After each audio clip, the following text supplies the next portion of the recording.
In the U.S., stock index futures struggled for direction on Friday as investors wrestled with escalating tensions between the U.S. and major trading partners, though investors also focused on quarterly results from General Electric and Microsoft. Now let's look at how the main benchmarks are doing. The Dow Futures Industrial Average was down 0.36%, falling 82 points.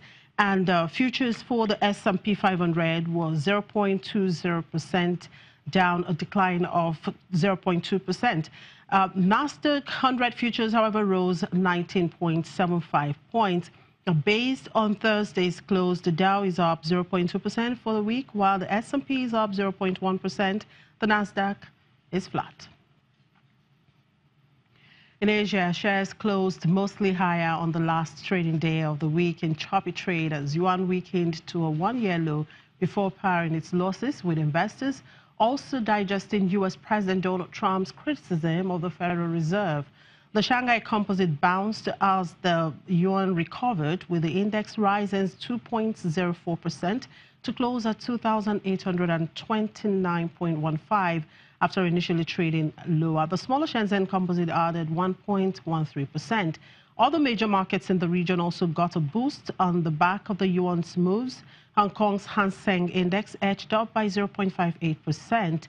South Korean stocks finished the day higher after trading both above and below the flat line. The Kospi closed higher by 0.3%. The Australian S&P ASX 200 tacked on 0.37%. Although materials dropped 1.06% after base metal prices took a hit overnight.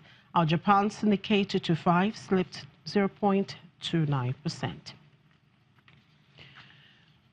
And away from the markets and back here in Africa, Steinhoff's creditors have agreed to hold on their debt claims for 3 years, throwing a lifeline for the South African retailer caught in the throes of an accounting scandal.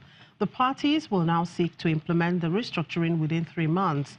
Steinhoff's shares initially rose 3% in response to the news, but later pared its gains to trade down 1.69%. It is fighting for survival after revealing multi-billion euro holes in its balance sheet that wiped more than 90% of its market value and forced it to sell assets to fund working capital.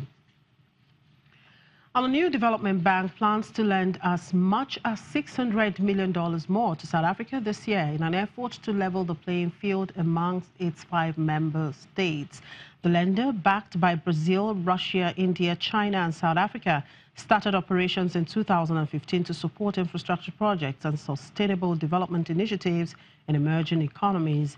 Leaders of the informal BRICS Club of Nations will be gathering in Johannesburg next week for its 10th summit. The NDB in May announced $200 million loan to Transnet Limited, the state-owned South African ports and freight operator, to rehabilitate container terminals in Durban on the country's east coast.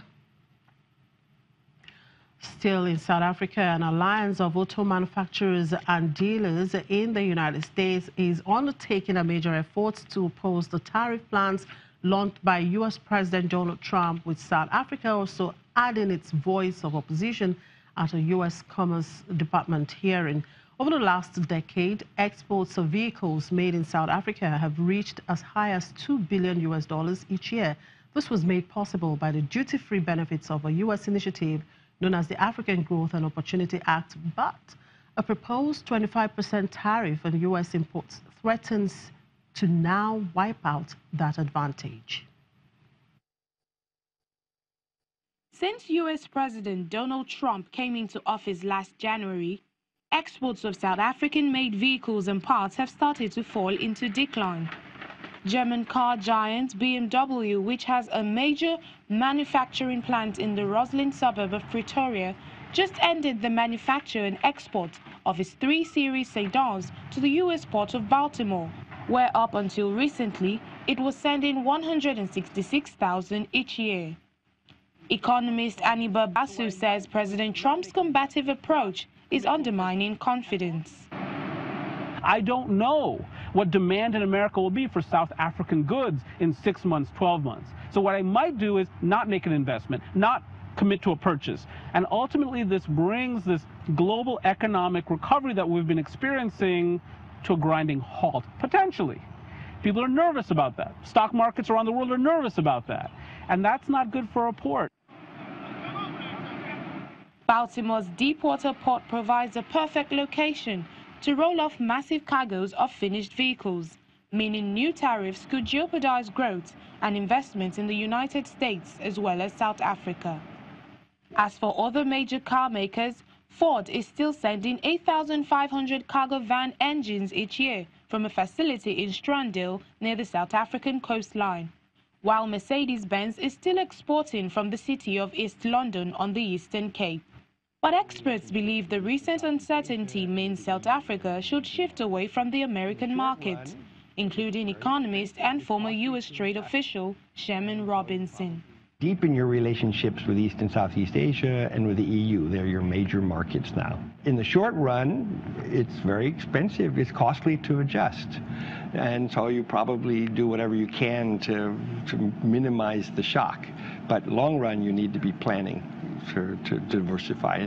The Alliance of Automobile Manufacturers, which represents many foreign and domestic brands, is strongly urging President Trump to abandon the tariff plan, warning it will threaten jobs, raise costs for consumers, and undermine the U.S. global competitiveness.